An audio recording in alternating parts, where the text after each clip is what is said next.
Hello नमस्कार दोस्तों, स्वागत है आप सभी का हमारे यूट्यूब चैनल पर। दोस्तों, आज हम पढ़ने वाले हैं कंप्यूटर से संबंधित 20 अति महत्वपूर्ण प्रश्न जो आपको किसी भी प्रतियोगी परीक्षाओं में आपको मदद कर सकते हैं। दोस्तों, इससे पहले हमने 2 वीडियो और दे दी है, तो ये आज हमारी तीसरी वीडियो है। तो अगर आपने वो नहीं देखी है तो उनका लिंक भी आपको वीडियो के डिस्क्रिप्शन में मिल जाएगा। और दोस्तों, यदि आप इस वीडियो का पीडीएफ लिंक चाहते हैं तो आप वीडियो के डिस्क्रिप्शन में जाइए, वहां से आपको लिंक मिल जाएगा। तो दोस्तों, वीडियो को लास्ट तक जरूर देखिए। यदि आपको वीडियो अच्छा लगे तो वीडियो को एक लाइक जरूर कीजिए। तो चलिए दोस्तों, शुरू करते हैं। तो आज का विचार है दोस्तों इस वीडियो के अंदर कि बुझी मोमबत्ती से कहीं घर किसी का जला नहीं, चाहे छुप लो लाख कहीं दिन मौत का टला नहीं, टड़ने और भिड़ने के बिना सपना किसी का फला नहीं, झोंक दो अपना सब कुछ बहानों से होगा भला नहीं। तो चलिए दोस्तों, प्रश्न एक की ओर। तो प्रश्न एक है दोस्तों, इनमें से कौन से एसेसरीज नहीं है? तो आपके ऑप्शन है दोस्तों, paint, word pad, note pad, MS office. दोस्तों, आपके पास 5 सेकंड का समय रहेगा और 5 सेकंड के अंदर अपने जवाब सोचकर कमेंट बॉक्स में लिख सकते हैं। जब वीडियो कंप्लीट हो जाएगी उसके बाद आप देखना कि आपके 20 प्रश्न में से कितने प्रश्न आपने ठीक किए, तो आपको आपका स्कोर पता लग जाएगा। तो चलिए दोस्तों, आपका समय शुरू होता है।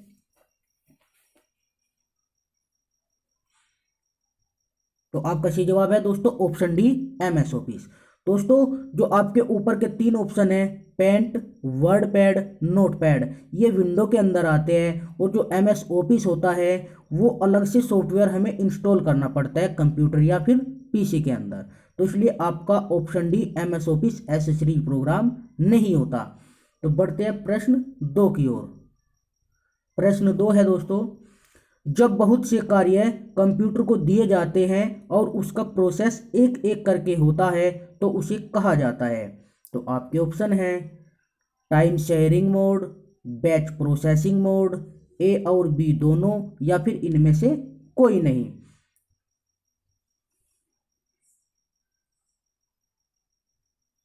तो आपका सही जवाब है दोस्तों option B, batch processing mode. दोस्तों, जब हम अपने कंप्यूटर या PC पर कार्य करते हैं और हम एक साथ बहुत सारे प्रोग्राम को शुरू करते हैं, तो एक एक प्रोग्राम यदि चल रहा है तो उसको बैच प्रोसेसिंग मोड बोलते हैं। तो बढ़ते हैं अपने प्रश्न 3 की ओर। प्रश्न 3 है दोस्तों, सर्वाधिक तेज गति वाला प्रिंटर है। तो आपके ऑप्शन है, jet printer, thermal printer, laser printer, या फिर डेजी व्हील प्रिंटर।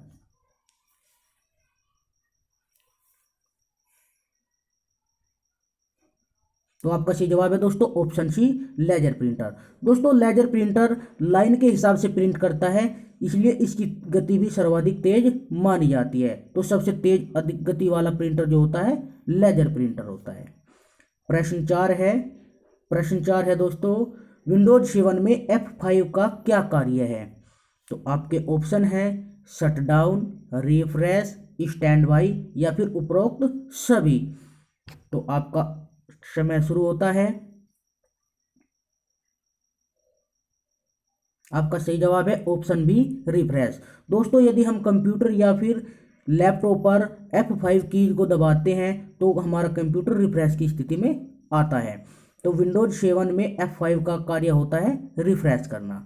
तो आप इसको अपने कंप्यूटर या लैपटॉप में देख सकते हैं। तो बढ़ते अपने प्रश्न 5 की ओर।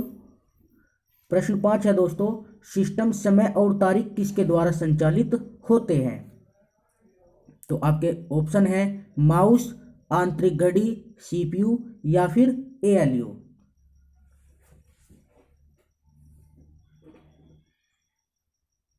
तो आपका सही जवाब है दोस्तों ऑप्शन बी, आंतरिक घड़ी। दोस्तों, जब हमारा कंप्यूटर बंद रहता है उसके बाद भी हमारे कंप्यूटर के अंदर तारीख और समय में कोई बदलाव नहीं आता, यानी कि टाइम और समय बिल्कुल ठीक दर्शाया जाता है। तो ऐसा आंतरिक घड़ी के द्वारा होता है।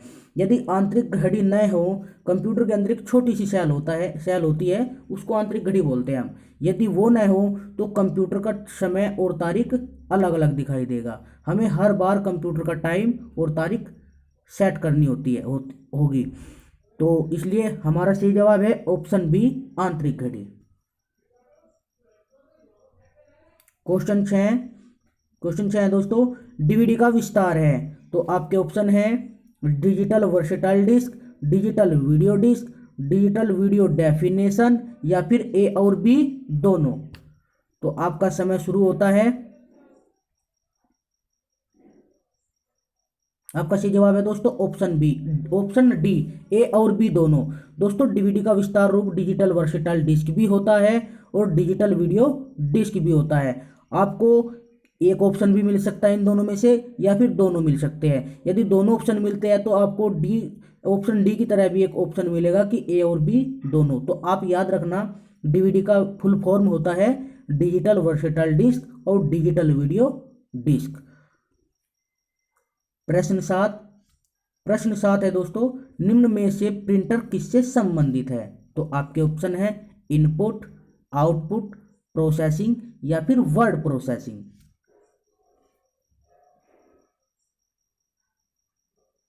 तो आपका सही जवाब है दोस्तों ऑप्शन बी, आउटपुट डिवाइस। दोस्तों प्रिंटर एक आउटपुट डिवाइस होता है।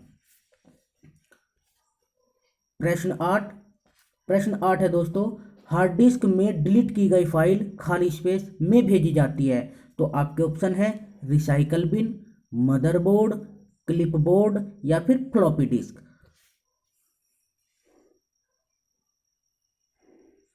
तो आपका सही जवाब है दोस्तों ऑप्शन ए, रिसाइकल बिन। दोस्तों यदि हम कोई भी फाइल को डिलीट कर देते हैं तो वह सबसे पहले रिसाइकल बिन में आती है। रिसाइकल बिन एक फोल्डर होता है जो हमें डेस्कटॉप की स्क्रीन पर दिखाई देता है। यदि हम रिसाइकल बिन में से भी उस फाइल को डिलीट कर देते हैं तो वो फाइल परमानेंट डिलीट हो जाती है। तो सबसे पहले हार्ड डिस्क के अंदर से जो फाइल डिलीट होती है वो रिसाइकल बिन में जाती है। तो इसलिए आपका सही जवाब है ऑप्शन ए, रिसाइकल बिन। प्रश्न 9 है, विंडोज के उपयोग को जानने और कठिन सूचना को प्राप्त करने में मदद करने के लिए किस पर क्लिक करते हैं? तो आपके ऑप्शन है सर्च, विंडोज स्टार्ट, या फिर हेल्प एंड डेस्क। तो आपका समय शुरू होता है। तो आप कमेंट बॉक्स में लिखते रहें दोस्तों। आपका सही जवाब है option D, help and desk. दोस्तों विंडोज का उपयोग करने के लिए अगर कोई भी हमें कठिन सूचना अगर हमें प्राप्त करनी है, या हमें कोई सेटिंग करनी है, या हमें कोई सूचना अगर नहीं मिल रही है आसानी से, तो हम क्या करते हैं, हेल्प एंड डेस्क सपोर्ट पर जाते हैं और वहाँ पे हमें एक सर्च का ऑप्शन मिलता है। उसके अंदर जाकर हम किसी भी सूचना को प्राप्त कर सकते हैं। तो इसलिए आपका सही जवाब है option D, help and desk. अब बढ़ते हैं प्रश्न 10 की ओर। दोस्तों प्रश्न 10 है, MS पेंट एप्लीकेशन में वक्रीय रेखा को ड्रा करने के लिए हम खाली स्पेस आइकन पर क्लिक करते हैं। तो किस आइकन पर क्लिक करते हैं? आपके ऑप्शन है कर्व, लाइन, पॉलीगन, या फिर रेक्टेंगल।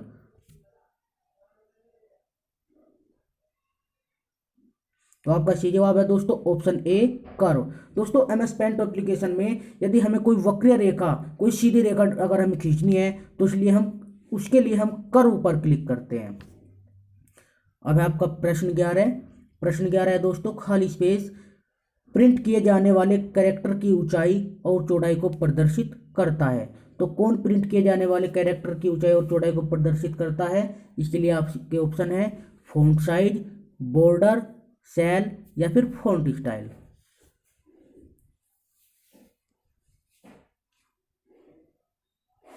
तो आपका सही जवाब है दोस्तों ऑप्शन ए, फॉन्ट साइज। दोस्तों किसी भी टेक्स्ट के साइज को हम कम या ज़्यादा करने के लिए फॉन्ट साइज का प्रयोग करते हैं। तो प्रिंट किए जाने वाले अगर कोई भी फाइल है तो उसके कैरेक्टर की ऊंचाई और चौड़ाई अगर हमें कम या ज़्यादा करनी है तो हम फॉन्ट साइज का प्रयोग करते हैं।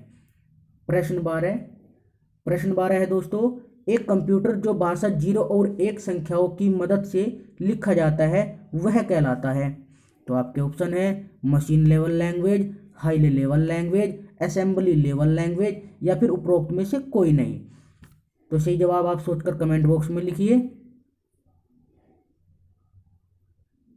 तो आपका सही जवाब है दोस्तों option A, machine level language. दोस्तों कंप्यूटर के अंदर हम कोई भी प्रोग्राम अगर रखते हैं तो कंप्यूटर क्या करता है, उसको 0 और 1 के रूप में कन्वर्ट कर देता है और कंप्यूटर उसको आसानी से फिर समझ लेता है। तो 0 और 1 से जो बनता है प्रोग्राम उसे हम बाइनरी संख्या बोलते हैं। 0 और 1 को मिलाकर क्या बोलते हैं? बाइनरी संख्या। तो बाइनरी संख्या को ही कंप्यूटर की भाषा में मशीन लेवल लैंग्वेज कहा जाता है। इसलिए आपका ऑप्शन ए सही है। प्रश्न 13 है, खाली स्पेस पॉइंटिंग डिवाइस है। तो पॉइंटिंग डिवाइस क्या है? आपके ऑप्शन है प्रिंटर, स्कैनर, माउस या फिर कीबोर्ड।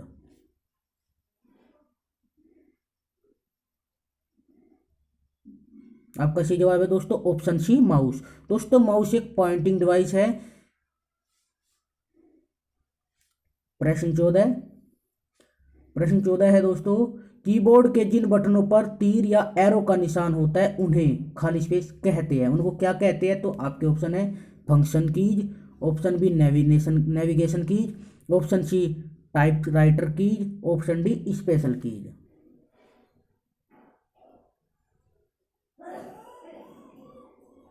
तो इसलिए आपका सही जवाब है दोस्तों इस प्रश्न के लिए ऑप्शन बी नेविगेशन कीज। दोस्तों कंप्यूटर के अंदर जो 4 बटन होते हैं जिन पर तीर के निशान बने होते हैं उन बटनों को कहा जाता है नेविगेशन कीज। तो प्रश्न 15 है दोस्तों, ये बटन टाइटल बार पर उपलब्ध होते हैं सिवाय।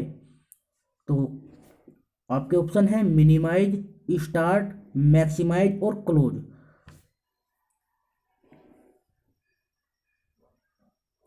तो आपका सही जवाब है दोस्तों ऑप्शन बी स्टार्ट। दोस्तों स्टार्ट जो है मेन्यू बटन होता है, मिनिमाइज, मैक्सिमाइज और क्लोज ये टाइटल बार पर उपस्थित होते हैं। तो इसलिए आपका सही जवाब है इस प्रश्न का ऑप्शन बी स्टार्ट। प्रश्न 16 है दोस्तों, एक कंप्यूटर को ऑन या चालू करने की प्रक्रिया कहलाती है। तो आपके ऑप्शन है, option A starting, option B turning on, option C booting, option D restart.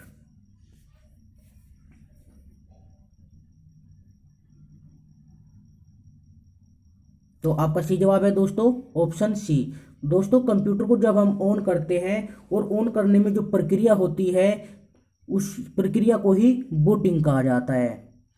तो बढ़ते अपने प्रश्न 17 की ओर। प्रश्न 17 है दोस्तों, स्क्रीन के सबसे निचले भाग को क्या कहते हैं? जो स्क्रीन का सबसे निचला भाग होता है उसको क्या कहते हैं? इसके लिए आपके 4 ऑप्शन हैं, मेनू बार, स्क्रॉल बार, टाइटल बार या फिर टेक्स्ट बार।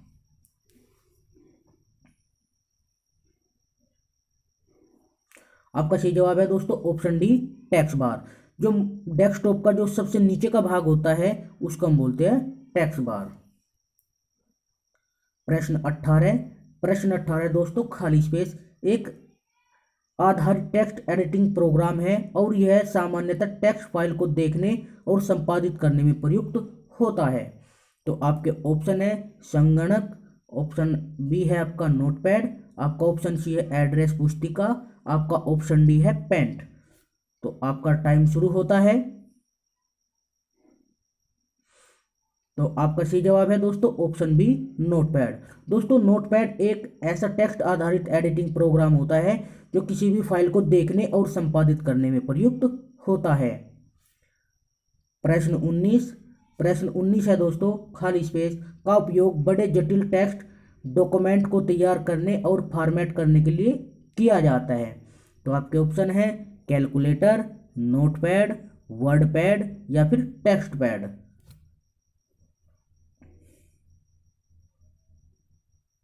तो सही जवाब है दोस्तों आपका ऑप्शन सी वर्डपैड। दोस्तों वर्डपैड के द्वारा हम कोई भी जटिल टेक्स्ट को डॉक्यूमेंट्स में तैयार करने या कोई फॉर्मेट तैयार करने के लिए हम उसका उपयोग करते हैं। तो वर्डपैड इसका सही जवाब है। तो बढ़ते अपने प्रश्न 20 की ओर, जो इस वीडियो का आखिरी प्रश्न है दोस्तों। तो इसको भी देखते हैं, इनमें से कौन सी संग्रह युक्ति अधिकतम आंकड़ों को संग्रह रखती है? तो आपके ऑप्शन है फ्लॉपी, डीवीडी, सीडी रोम या फिर CDRW।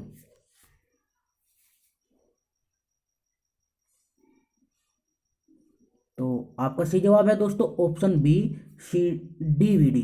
दोस्तों 4 ऑप्शनों में डीवीडी एक ऐसा ऑप्शन है जिसकी अधिकतम भंडारण क्षमता होती है।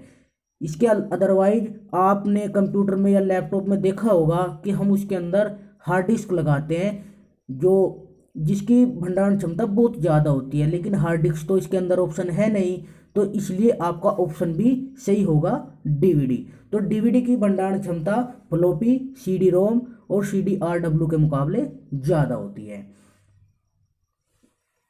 Thanks for watching this video. दोस्तों, आपने इस वीडियो को लास्ट तक जरूर देखा, इसके लिए आपका बहुत बहुत धन्यवाद। दोस्तों, यदि आप इस चैनल पर नए हैं तो दोस्तों इस चैनल को सब्सक्राइब कीजिए, इस वीडियो को एक लाइक ज़रूर दीजिए, और वीडियो अगर आपको अच्छा लगा है तो वीडियो अपने यार दोस्तों के साथ शेयर भी कीजिए। दोस्तों, इस वीडियो का पीडीएफ लिंक आप वीडियो के डिस्क्रिप्शन में से ले सकते हैं। दोस्तों, यदि आपने इससे पहले कि पार्ट 1 और पार्ट 2 नहीं देखा है, उनका भी लिंक आपको वीडियो के डिस्क्रिप्शन में मिल जाएगा, तो आप वीडियो के डिस्क्रिप्शन में जाकर वो दोनों वीडियो भी देख सकते हैं, और इस वीडियो का पीडीएफ लिंक आप वहां से प्राप्त कर सकते हैं। तो लिंक पर क्लिक करते ही आपको एकदम पीडीएफ मिल जाएगा, कोई पासवर्ड नहीं होगा, तो सीधे आपको पीडीएफ प्रोवाइड हो जाएगा। तो दोस्तों, आपका बहुत बहुत धन्यवाद, आपका समय शुभ हो। जय हिंद, जय भारत।